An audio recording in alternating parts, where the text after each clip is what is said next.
J'ai pas les mots. Brain freeze de Julien Knafo, voilà. D'ailleurs, je vous tape une petite vidéo tout de suite. Il y aura possiblement des vidéos interviews par message qui arriveront. Vous n'aurez pas les photos. Mais je suis en ce moment en train de faire une interview avec un réalisateur espagnol d'un film que j'ai beaucoup aimé nommé El Paramo, qui est une vidéo qui a le plus marché sur ma chaîne. Elle est sortie il y a pas longtemps, mais c'est quand même une des vidéos qui a le plus marché de ma chaîne. Donc, je vous donne un avant-goût, voilà. C'est si je me trompe pas, le cinquième film à atteindre les 3,5 sur 5 sur 13. Voilà, en note, hein, je parle en étoiles. Je préfère. Et c'est le troisième film que j'ai préféré cette année. Il y a une décision qui a été très dure à prendre, mais il est passé devant Red Screening. Mais il est après justement El Paramo et après Gaïa. D'ailleurs, je parle au réalisateur de Red Screening et j'aurais peut-être des petites infos à vous donner, mais il répond plus trop à mes messages. Enfin, j'ai commencé que hier, hein. C'est comme il y a un scénariste, le scénariste de Don Jason avec qui je parle. J'espère qu'il va pas couper la discussion, quoi, parce que on commence à avoir quelque chose d'intéressant, voyez-vous. Donc ouais, donc Ziri sortait dernier, Gaïa est premier. Voilà. Donc je vous propose de commencer la critique d'un film d'horreur francophone. Mais ne disons pas qu'il est francophone, disons plutôt qu'il est québécois. Et oui, force au Québec. J'adore le Québec, j'adorerais y aller un jour. Enfin, je veux dire, j'adore les Québécois, je les trouve trop sympas. Ils sont plus sympas qu'en France déjà. Enfin, c'est l'impression qu'ils donnent du moins, à moins qu'ils se cachent quelque chose. Bref, on va commencer avec la musique. Musique assez simple, voilà, mais ça accompagne le film parfaitement. Et que demander de plus qu'un accompagnement de film parfait? Rien de plus. Anxiété, gore, mystère d'attente, c'est gore, c'est jouissif, voilà, voilà. On ne peut rien demander de plus. De plus, même. J'ai pas été déçue par le potentiel du gore, franchement. C'est pas fait pour être anxiogène et c'est pas mystérieux non plus, voilà. Ne vous attendez pas au film avec le twist. Le twist, il y a des petits détails du twist qui sont moins facilement devinables, mais le twist en lui-même, bon, voilà, quoi, vous m'avez compris.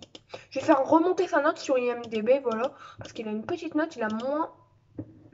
Enfin, j'y arriverai pas puisqu'on est 312 à avoir voté, ce qui est énorme, mais j'essaye.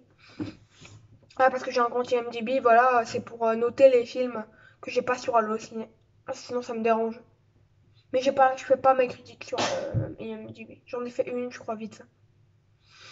Ouais. Donc ensuite, nous avons humour assez moyen, mais pas mauvais pour autant. Il a l'avantage de pas être lourdingue, et ça, c'est pas mal. Mais il est très moyen, j'ai pas rigolé une seule fois, mais au moins il est pas lourdingue, et ça, on peut pas le reprocher, parce qu'il y a beaucoup d'humour lourdingue. Dans d'autres films, je parle. Effets spéciaux ultra convaincants. Les zombies. Ah, mais déjà, les zombies super originaux. Le sang, les cadavres. Tout est bien fait, c'est exceptionnel. Personnage plutôt bon et aucunement gâché par l'humour.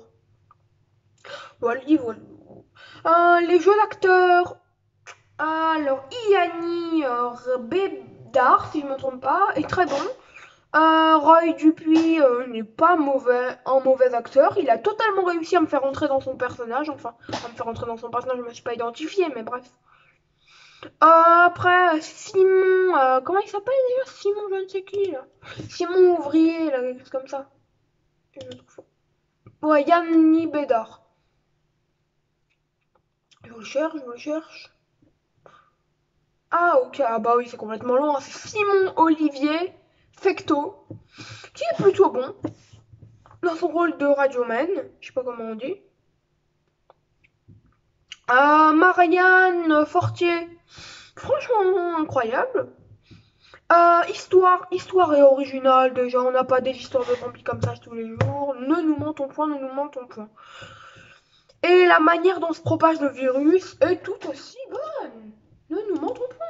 Scénario plutôt bon. Les dialogues sont réalistes et prennent vraiment le spectateur. Ma note sur la fin dit qu'il y aura peut-être une suite, mais justement j'ai posé une question au réalisateur de Brain Freeze, mais je sais pas il est quelle heure aux US. Je crois qu'on est dans la journée parce que là il est quasi 21h au moment où il tourne, 20h57 le 22 janvier 2022. Bref, donc ouais, à la fin dit une éventuelle suite, mais vous savez, c'est les fins à la William Brandbell. Même The Boy 2 avait ça à la fin. Bref, donc ma note sur 20, 3,5 sur 5, 7 sur 10. 14 sur 20, ouais, c'est pas mal. Ciao, c'était Bartomega, vous l'aurez compris, Brain Freeze, c'est mieux que Slacks. Les Québécois, ils peuvent nous faire de bons trucs, mais c'est beaucoup mieux que Slacks. Ciao, ciao.